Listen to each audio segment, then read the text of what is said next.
here's today's starter. So question 1 is what we were doing yesterday. We're looking at the nth term of a geometric sequence. Question 2 is from year 12, it's integration from year 12. And question 3 is the binomial expansion from year 12. Question 2 and 3 are revision for your assessment. So pause the video. I've put the formula that you need for question 3 in there. Pause the video and have a go. Right, here are the answers. So question 1, the answer is 11. Question 2, you need to expand the brackets and then integrate. Don't forget your plus C. Question 3, so this is the method that you would have had and your answer, and you can see your answer for part 2. Right, what we're looking at today is what we would call a geometric series.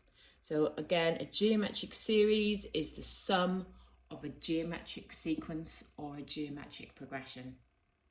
To find the sum of the first n terms, we have this formula. So it's basically a, your first term, bracket 1 minus r to the power n, all over 1 minus r. You will be told this in the exam.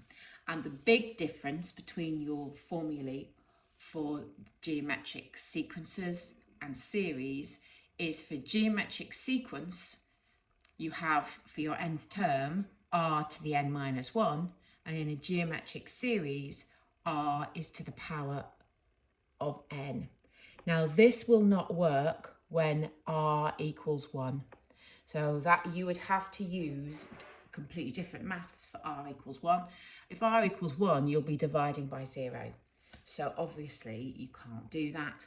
So if you had a common ratio of 1, you would just end up with every term in the sequence the same. So it'd be really straightforward for you to find the sum of n terms just by multiplying it by your number of terms. Right, if you're somebody who likes to prove the results, it's quite a nice little proof. You don't have to do this, so I'll show you how you could do it if you're interested in this. So the sum to n terms of a geometric sequence will look like this. First term, second term, third term, nth term.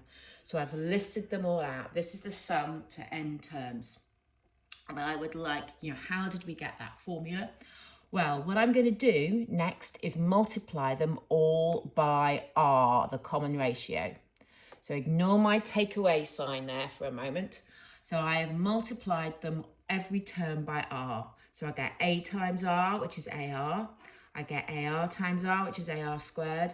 So can you see, I suppose, what I've tried, the colours and how I've positioned them, you can see I've sort of written them with like underneath like.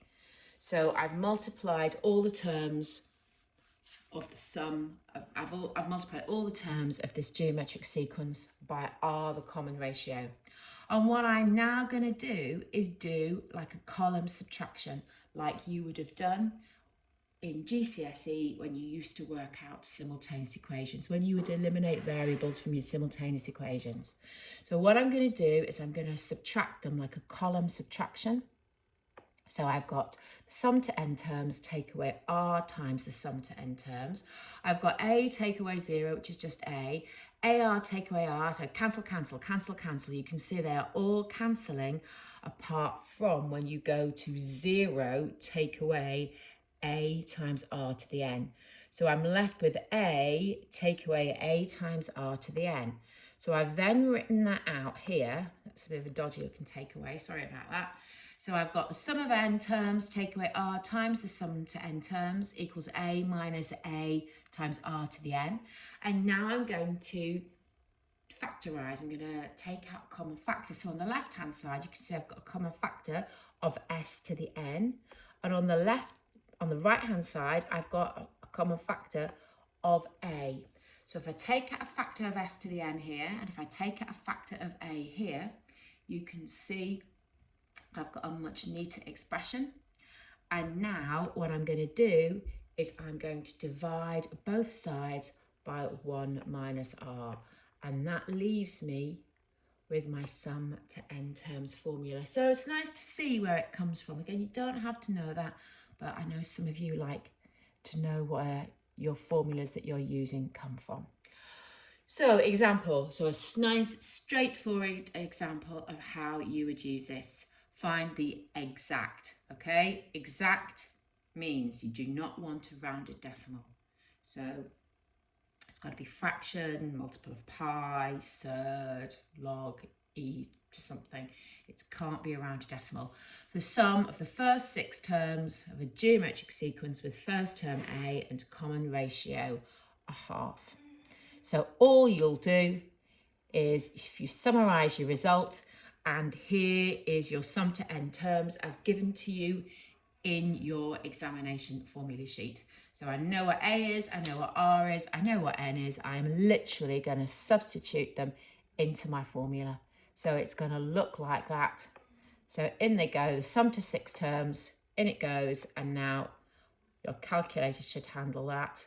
So your answer to this question is 63/4. Now, of course, you could give that as a decimal because it wouldn't be rounded. It would be an exact decimal. So you could do that. So that's going to be 15.75. So, example 2, find the sum of the sequence to 8 terms. So again, all I've got to do here is work out what my common ratio is. So I can see my first term is 6, my common ratio is 3. So all again I do is I substitute my values into my formula. You can see I've got that done here on the left, and my answer is going to be 19680, so 19,680. So quite straightforward use of the formula. So you're going to do some questions now, and you're just going to be using this skill, and the other skill that you're going to be using is the skill you used in question 1 of the starter. So here you did have to find your value of n, and you did that by using a times r to the n minus 1, your general or your nth term of a geometric sequence. So that's the reason that I've put this question 1 in your starter. So do keep that in mind when you're now going to do these questions. So here are the questions for you to do. Pause the video. And for C and D, you will need to find what n is using your nth term. Well, for C, you will. And that one in D. And B. So pause the video, have a go at those. Right, there are your answers. So hopefully that was okay. Example 3. So geometric sequence has a first term of 7 and its sum to 3 terms is 511. Find the value of the common ratio. So again, we need to summarise our information. Here's our sum to n terms. We know A is 7, but we don't know R. So we're going to substitute in. So I've got 511 is 7 bracket 1 minus r cubed over 1 minus r. Now you could maybe do polynomial division here of your 1 minus r cubed, and you could divide that by 1 minus r. That could help, but that's a bit harder. I am mindful that my common ratio can't be 1. So I'm going to see what happens if I do this algebraically. So the first thing I'm going to do is multiply all through by 1 minus r. That looks okay. I'm now going to expand my brackets. So I'm ending up with 511 minus 511r equals 7, take away 7r cubed. So what I'm now going to do is I'm going to rearrange that to look like a nice cubic.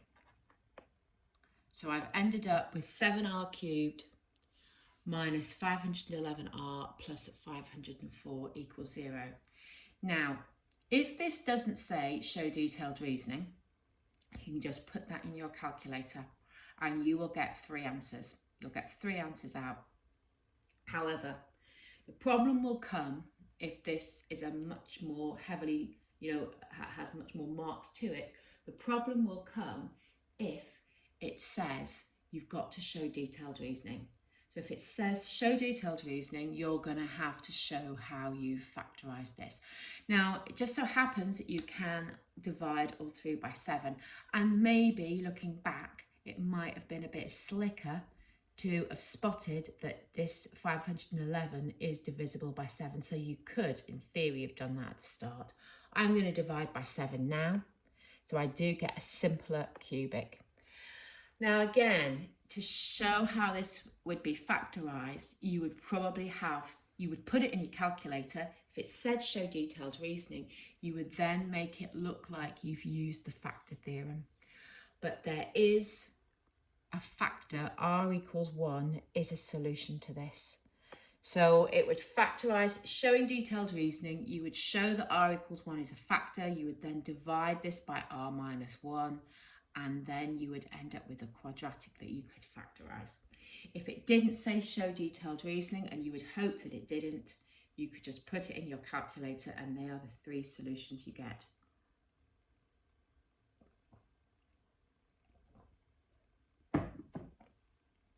So your values are, and what's it asking us to find? So find the value, and I think the question probably should have said the values of the common ratio, because I think there's going to be 2 here. So let's have a look. We know r can't equal 1.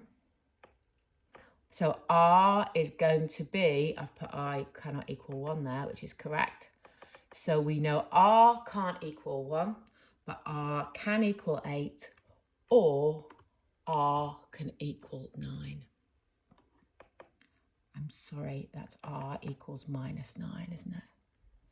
So there are your 2 possible values for your common ratio. So r could be 8 or r could be negative 9. It cannot equal 1. Example 4.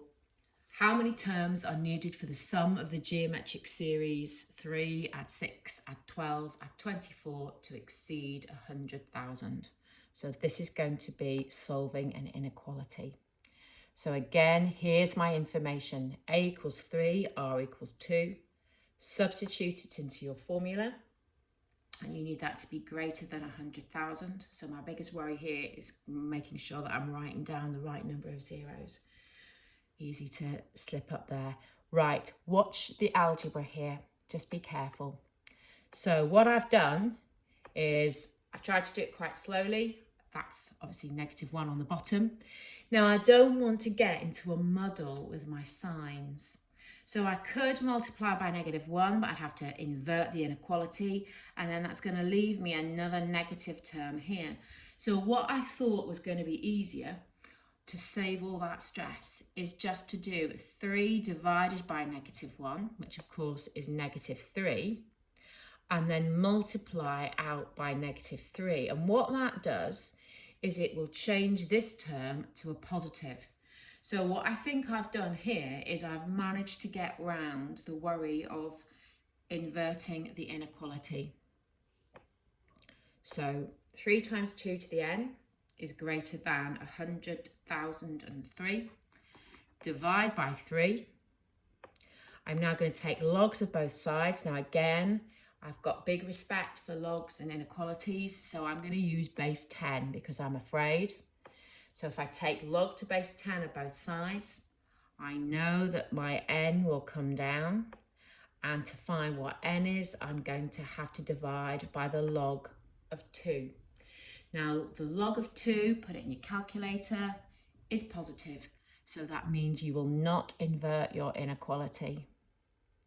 So you can see here that n is greater than 15.02. But we need n to be a whole number, so your answer is 16. N is 16. 16 terms are needed to get the sum to exceed 100,000. Whoa, too quick. Right, so here are your questions. So a good range of questions here. So here are your questions. So if you could pause the video and have a go at your questions, and here are your answers. There we go. See you tomorrow.